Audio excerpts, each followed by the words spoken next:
I'll keep staging until I'm 80, 90 years old.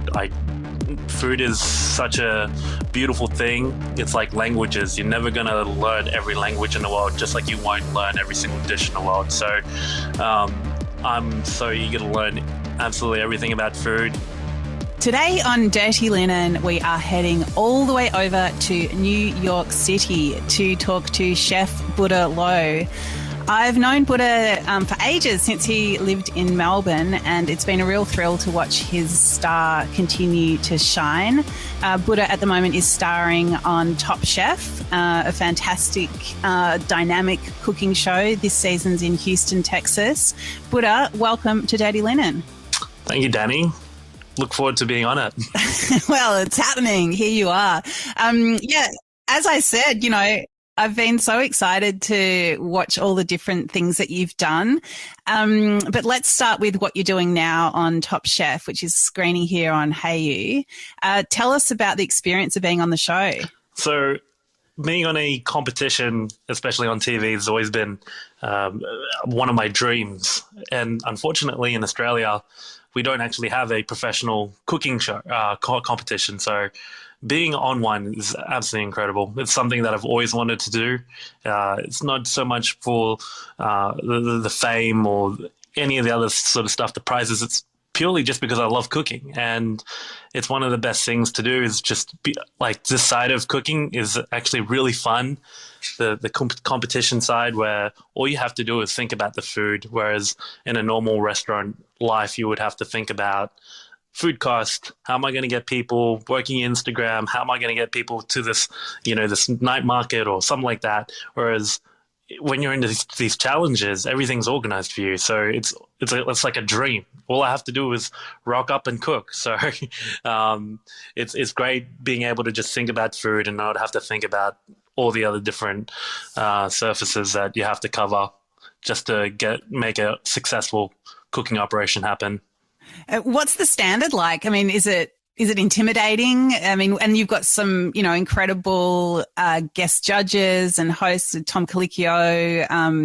There's just so many big names there. Like, what's it like in that arena? Yeah, the standard's huge. We have some big name chefs, and what's great about the cooking competition is that they don't just highlight Michelin background chefs, where you have some people that are more that have a lot of strength from the southern cooking, and then you got a chef like Luke that's actually been at Noma for the last 8 years, and Monique that's also worked at Geranium in Copenhagen and Le Doyen in Paris. So it's a huge variety and range of chefs that have a lot of huge skills, and it's what's great about the challenges is that it's not a Michelin star challenge every time. You could be asked to do something very simple and basic, and sometimes in this industry, especially in the Michelin star category industry, not all chefs have that skill to be able to produce a nice staff meal or family meal that we call it here, or something very simple. Some simple cookery. Some people just go through these Michelin star ranks and they know how to sear a perfect foie gras or, pan fry or sous vide that fish perfectly, but they won't know how to make a real authentic curry or something like that. So that's what's very interesting about this sort of cooking competition. I saw in the showreel, there was a bit of an alligator challenge. Can you tell us about that? Unfortunately, Dani, that episode hasn't aired yet, so I can't say too much about the alligator. But the mystery, the alligator mystery remains. If you have to tune into Hayu and watch that episode and find out. No worries. So, I mean, it's interesting. One of my earliest encounters with you was at a young chef competition here in Melbourne. I mean, what place has competitions played in your career? Competitions have been huge. I actually started doing that when I was in high school, and I started doing these little competitions that we do at the shopping center in Cairns, and they were like dessert static display, cooking a fish, and I remember all these dishes, and they were you're real, they're looking back at it and where I'm at now. I'm very happy of how far I've came. But the competitions they've played a huge critical role in my life, just because and career, because that really ignited a lot of creativity into the way that I cook, and doing it at such a young age. I think I just grew this sort of like I don't really. I don't really care if I win or lose. I'm just going to keep entering it, and I've definitely lost a lot and won a few, but there's only one winner in it at the end of the day. So um, I learned tremendous amounts. Even one of the challenges that I won a scholarship to go to France. It wasn't Paris, it's Paris now, but it was a Thierry Marx scholarship that runs in Melbourne every year, and an apprentice gets to go to France and work at a 2 Michelin star restaurant. That's something that I got to do, and that was such an eye opener into Michelin star restaurants. My first Michelin star restaurant that I worked in, and I was 17 years old. I was in the middle of France, in Pauillac. So it wasn't even. So you go to France, you go to Paris, and then you get on a train, and you have to go 4 hours to Bordeaux, and then you have to get even another train from Bordeaux to 1.5 hours into this vineyard that's a small town of probably about 800 people, and no one speaks English. So that was definitely out of my comfort zone, but it was so rewarding, and it definitely impacted my life and made me really just signify that I want to do this going forward. What kinds of things did you see there? Was it the produce? Was it the technique? Was it the way the kitchen worked? What really lit you up? Oh, it was just the culture of it, the passion that the chefs had. Like it was, we'd start at 7:30 in the morning and finish at 12. But some people might go, "Oh, that's a lot. It's too much." But I was in there and I was just like in awe, and I loved it all, and I love that sort of drive, and that was the sort of place that I wanted to be in, and the people that I want to be surrounded by. So I really strived in those sort of areas. Yeah, there was a lot of things that happened. That's very old school French. There was a lot of yelling, maybe even a slight bit of racism here and there. But it was. I loved every single moment of it, and like I said, the produce, like you said before, the produce was just outstanding. Something that you'd never see before. The strawberries are treated like these VIP strawberries, where when they come in these little boxes, and then we have to lay them out individually on these trays, making sure there's gaps so they're not touching each other. It's a complete different world, but I've worked in these areas of different parts of the world. I've been to Singapore. I've staged in Singapore, staged in Copenhagen, France, worked in London, worked in New York, and going through that, it's just what's amazing about it is that everyone's got all these different ways of the culture of the kitchen. So it's amazing to see what I can try and come up with, seeing all these different cultures and seeing what sort of culture I'd like to bring into my own. Yeah, it's really interesting, looking at your career. You started at your family's restaurant in North Queensland. You cooked in Melbourne at restaurants including Hare and Grace and Mateo's. You were head chef at Hare and Grace when you were just 19. Went over to London, worked at restaurant Gordon Ramsay, went over and staged and got a job at 11 Madison Park. Now you're head chef at Marky's Caviar and Huso, another fine dining restaurants in New York City. When I look at everything that you've done, it just feels like you're the absolute paragon of that guy who takes every opportunity that you can from a career in the kitchen. It's, everything that people say about the good things about being a chef. You get to travel, you get to try different things. The world is literally your oyster. It just feels like you just seized every opportunity. Is that how it's felt like for you? 100%. Ever since I fell in love with cooking and watched my dad when I was 12 years old, I just kind of just followed whatever my passion felt like. I had always had a direction on where I was going to go, but it always happened in the moment.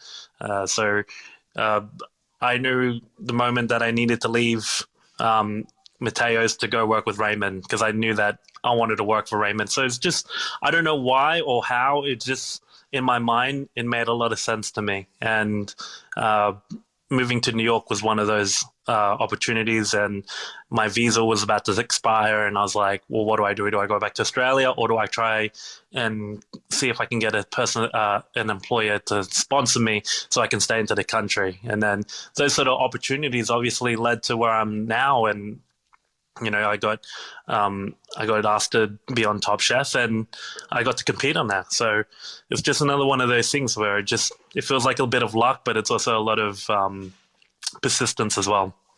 Yeah, and obviously you've had important mentors during your career that have really seen something in you. I mean, I remember Raymond Capaldi, a European-trained chef here, bit of an old school guy in the kitchen, from my understanding, watching him across the past, doesn't hold back if he feels like something needs to be said. But I also remember how almost fatherly he was towards you, and quite tender, and obviously really saw something special in you.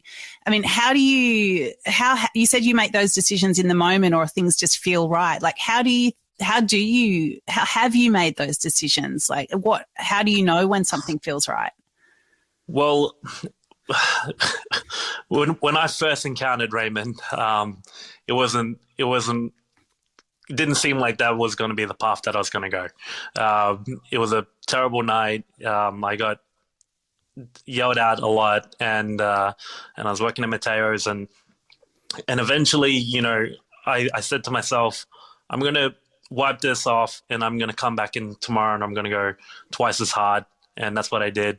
And I think Raymond saw that in me, and he turned around one day and he said, if you come with me, you're going to go far. And everyone who was in the kitchen, especially the apprentices, they all just almost kind of snapped their necks, because they all turned around as like, well, who's this guy? Out of all the people in the kitchen, you want to take this guy with you? Like, this guy's going down every day. And I think Raymond saw something in there, and I didn't know the severity of it, of how huge of a chef he was and is. And I knew that I had to learn under him, and thankfully I did, because I learned a lot from Raymond. A lot of people can see him at the molecular forefront at that time, but he was very classically trained, and he drilled that into me. Not just the way he worked, it was the way that he was to cook. And I think I learned a lot of fundamentals and foundations of cooking through him. It's really interesting seeing what Raymond's doing now. He's got Wonder Pies and Baked Tico. So he's really taken those foundations that he himself has and turned them into something completely different, much more mass market and accessible. I think he sort of looks back on some of those Hair and Grace dishes, which were very refined. There was, quite a bit of kitchen trickery. I think, he's left those things behind, but I guess he's instilled in people such as yourself the skills and the wherewithal to take some of those techniques and that approach onward.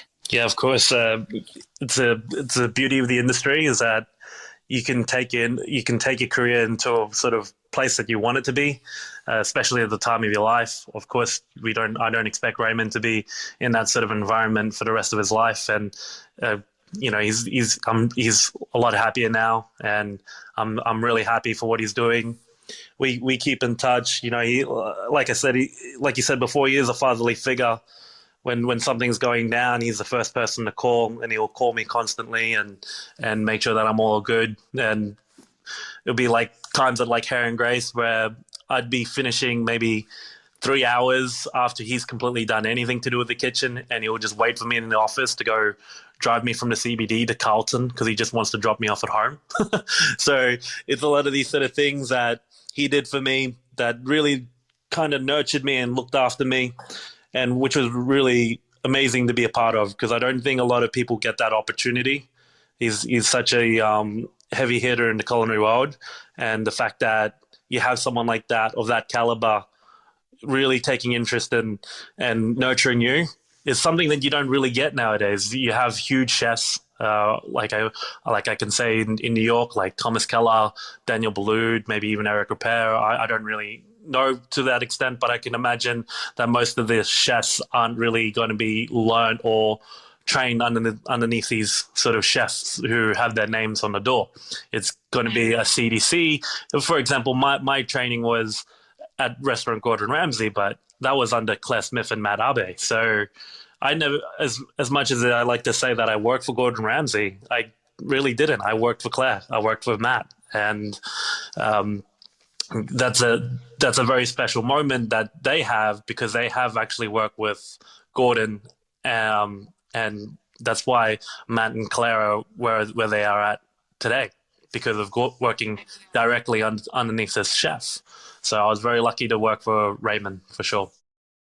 I know you've got really strong views on kitchen culture, and it's interesting to hear you talk about, some of the long hours that you've experienced, racial abuse, that you have been yelled at a lot, and yet you've been able to turn those things into, I guess, fuel for your own fire.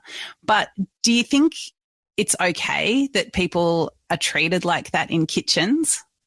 No, I don't think it's okay. Like, it was never okay, but for some reason it was okay, and it was really okay. Like, even the generations before, and that sort of culture is not sustainable.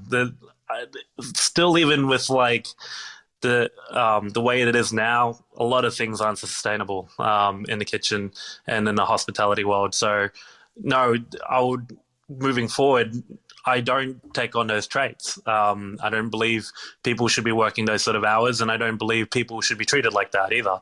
And at the end of the day, I'd like to put it out there. No one really put a gun to your head and said you need to open a restaurant. So if you can't afford your cooks, and you need them to work, for free, overtime, and abuse them, like, no, don't do it. Just don't open a restaurant. No one told you that you had to, so don't do it. So moving forward, the advice for like people that want to open a restaurant, do everything properly. And I know it's easier to say than to do, but that's the reality of it. No one forced you to open a restaurant, so just make sure you do everything properly. And that's just something that I would love that I'm gonna do. And I don't own a restaurant yet, but that's something that I'm going to make sure that I do if I ever open a restaurant in the future, is just to make sure that it's done correctly. I mean, how do you reconcile, proper working conditions with that excellence and that deep learning that you've done, which partly at least has to do with the extreme conditions that you worked under? So I found that when I worked in these extreme conditions, there was a lot of things that that could have been done more smarter. Like, I feel like most of the stuff that I did when I was in training, there was a lot of things that were thrown out and made fresh every day. Like, that, especially in these real 3 Michelin star restaurants, I feel like a sauce can at least have a little bit more shelf life than one day. I feel that also that the industry not only has to mold to this sort of way of I'm just trying to structure the words, is we have to mold into this sort of new place that we're going to. For example, wage is high. We need to cut down on wage. But how do we cut down on that? Well, we're going to do things that, if we look back at the restaurants that were in the 2000s, there's probably about 15 to 20 garnishes on a plate. No one told you to put 15 to 20 garnishes on there. And that is like one full employee just making those garnishes. Nowadays, food's a lot more simple and minimalistic, and you can make more impact by taking those steps. So it's all about changing the cuisine and the style of how we used to cook. Because if we look back when in the old school days where French was all the hype and we're doing 15 dots and running our skewer and making towers of everything, that doesn't exist anymore because we can't afford to have that sort of labor into one dish. So I think in the future, moving forward is just that we have to change, and cuisine is going to change. But no matter what we do, it's going to be great anyway. So it's all about working smarter, not harder, and also making sure that we're doing food that's capable for the team. I think for example, our restaurant in Port Douglas, it's a Chinese restaurant. It had maybe about 70 different items. My dad passed away, and now it's probably down to maybe 25 items. That was not sustainable for my dad. He worked 7 days. He would prep, from 10 o'clock in the morning and finish at 11 o'clock at night, 7 days a week, 365 days a year. That's not how it should work anymore. He had to cut down the menu, which they did, and now it operates much more easier because now we just take out we make sure that we have all the popular items on there, and now it functions easier. My mum and my brother have 2 days off a week, which is like the first time for them in maybe about 15 plus years. So it's the way forward. Yeah, I love what you're saying, Buddha. It's so it's so thought provoking. I mean, it really makes me think that you can look at a plate of food and have wonder, is this plate ethical? Like, is each dot, representing someone's labor that perhaps could have been used in a different way? And I guess, I guess we look at plates of food and we think, we think about nose to tail or root to tip or whatever it is. But think we can also look at plates of food and think about labor and I guess ego as well. It's like how possible is it for chefs to still be working at an extremely high level and to be very satisfied and to feel creative, but to strip it back and think about the different kinds of stories that you can tell with a dish. Exactly. Yeah, you really highlighted it. Yep. Yeah, no, so interesting. Well, tell me how it works at Marky's, which is caviar focused. Like, even though that's a luxury ingredient, is that somewhere on the path to where you think things should go? So, well, yes, in a way, because I'm constantly working with luxurious ingredients. Not am I only using caviar, but I'm also using, some of the best pork in the world, some of, tuna from Spain, some of the best tuna that's, hand spiked in the water, and I'm using caviar. And I feel like my dishes are really simple, yet I've just focused on presentation and technique rather than trying to do too much to it, because that's not what you want to do. And I think caviar is like this perfect ingredient where you don't want to outshine it. So when you work with quality produce, it's kind of like the Italian mentality of cooking. You don't have to do too much to it. And that's what I do. So in that sense, at Marky's, we do 12 people a night, 4 nights a week. We do 1 day of prep. And I used to do all this by myself. We actually hired a cook not too long ago, so I can do other things, but it's all managed by one cook. We do 8 courses a night. The menu changes seasonally, and they're able to do all this by themselves and pull it off, do the whole service by themselves as well.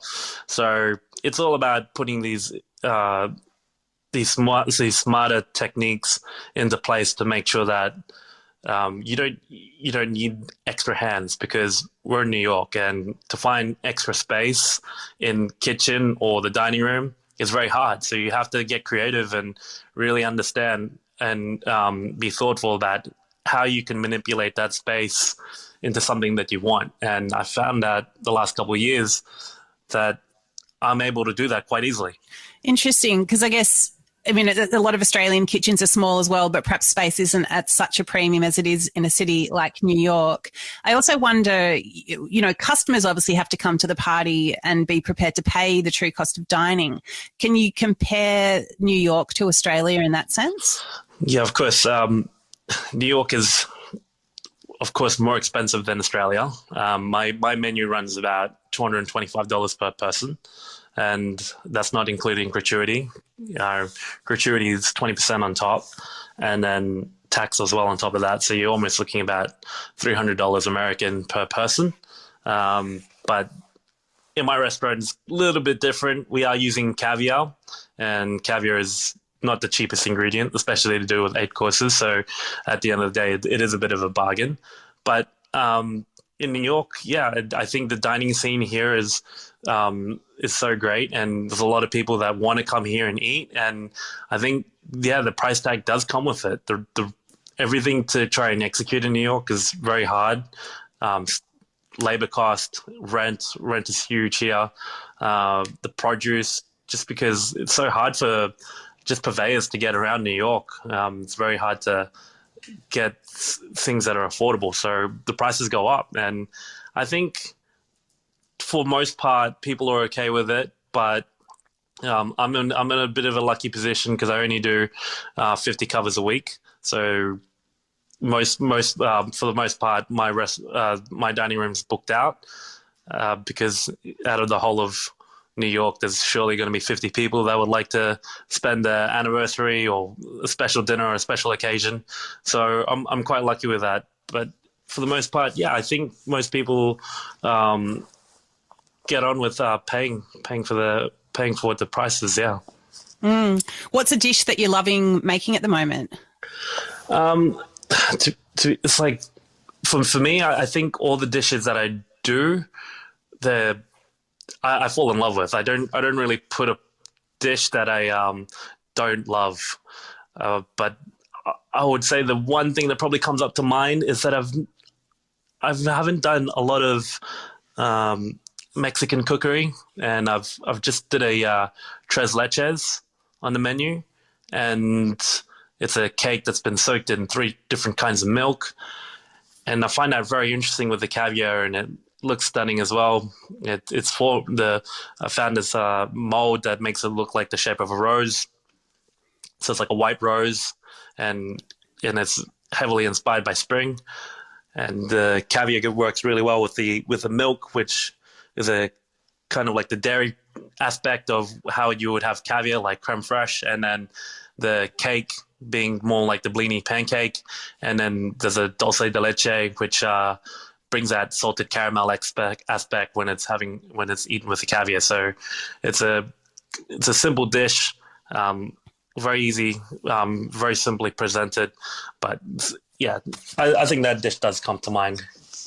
That's just blown my mind because, like, it's sweet, but it's with caviar. But the way that you describe it, I guess it does make sense because we do love a little bit of salt to liven up a sweet dish. And I guess, yeah, the whole, popping pearl kind of thing, that we've seen that on dessert. So I guess it's definitely intriguing. I would love to taste that. How interesting. Yeah, and that's I'm really lucky with. I get to work with this a quality product, and Marky's is a purveyor of fine food, so they deal with all the best ingredients in the world. So I'm really lucky to be a part of that. Buddy, you said that being on a cooking competition show was one of your dreams. Have you got any unfulfilled other dreams that you can tell us about? Yeah, I want to. It's kind of like why I'm still here as well. I want to get 3 Michelin stars. So there's no Michelin stars in Australia, and it's something that I really want to achieve in my lifetime. Wow, you are aiming high. I love that. Yeah, I'm here, and I'm trying to make that dream happen. And I feel like whenever there's a goal that's fulfilled, there's always another goal after it. So I'm at this part of my life where I'd like to continue whatever is happening. I think I'm on the right path right now. Wow, that's really, really good to hear. I love hearing that confidence and optimism in your voice. Buddha, what advice would you give to young chefs who are starting out or in the early stage of their careers? Because there's one thing that I was taught is just that you've got like 4 things that you really need as a chef, and it's passion, commitment, dedication, and those are the 3. And if you have all 3 of them, you'll have the last one, which is skill. And those 4 things will really make a great chef. Those are like the 4 qualities that you really, really need to get through it. And if you have all those, then the world's your oyster. If you're constantly eager to learn, don't neglect any information. Like I've said this before, I'll keep staging until I'm 80, 90 years old. food is such a beautiful thing. It's like languages. You're never going to learn every language in the world, just like you won't learn every single dish in the world. So I'm so eager to learn absolutely everything about food, and I hope that whoever's deciding to join this industry, hopefully they enjoy the ride, and hopefully this industry can make the turn for the better. And I hope, and so when people are trying to get into this career, they're nurtured and they love what they do, because that's what's the most important thing, is that if you love what you do, especially where you work, you're gonna have a great life. And it sounds like, it's perhaps not to put words into your mouth, but it sounds like you also believe people shouldn't be afraid to make big changes. Oh, absolutely not. I think the number one thing that I learned from Gordon Ramsay is to always make sure that you're out of your comfort zone. That's where you're going to learn the most. So, I encourage everyone to do it for sure. It sounds kind of scary, but also exciting. Yes, it is. But once you know the results from being out of your comfort zone, every single restaurant that I've been in, I've wanted to quit, and I just overcame it, and found out that all those sort of things that people you'd find, oh, that's a bit offensive. I mean, they're doing it because they care for you. I find that the people that aren't really that aren't getting like the training, I feel like most of the mentors have kind of given up a bit. So it's all about taking everything on board and keep your ears open and learn a lot, and just don't worry about making it big so early. I did that, and it was kind of like not a regret, but it was kind of an eye-opener, especially when I was at Mateo's. I was head chef, and there's a lot of things happening, and it was really good. I was getting awards, and we'll make it onto all these like great lists and stuff like that. And I was 25, and I was like, I need to go back into another kitchen and learn again. So I think the thing is to not try and rush it, because if you want to be this head chef at 21, 24, it's like, well, you can do that for the rest of your life. But being on the station and learning how to cook or working for great chefs, it's not a very long time if you look at it. Most chefs become head chefs around 30. And if you start your apprenticeship at 18, you've only really been cooking for 12 years. And all those sort of things that you learn in those 12 years are going to be the things that you carry on for the rest of your life. So if you're going to only be cooking for 4 years and then become a head chef at 22, well, that's all you got. So don't try and rush it. Make sure that you put in the work and try and learn as much as you can before you get into a higher position. Love it, Buddha. So great to catch up with you. Congratulations on all that you've achieved and all that you will continue to do. Good luck with Top Chef. Wrangle that alligator. Thanks, Dani. And, I hope you guys stay tuned in it. I need some Australian support, that's for sure. For sure. We'll keep an eye on you and stay in touch. Great to chat. Thanks, Dani. This is Dirty Linen, and I'm Dani Valent. We air the issues that the hospitality industry finds hard to talk about, hearing from different people with unique perspectives. We want to hear from you as well. If you have something that needs to be said about a topic, get in touch so we can include your perspective. Contact us at dirtylinen@deepintheweeds.com.au or hit us up on Insta at Dirty Linen Podcast. We can't wait to hear from you. This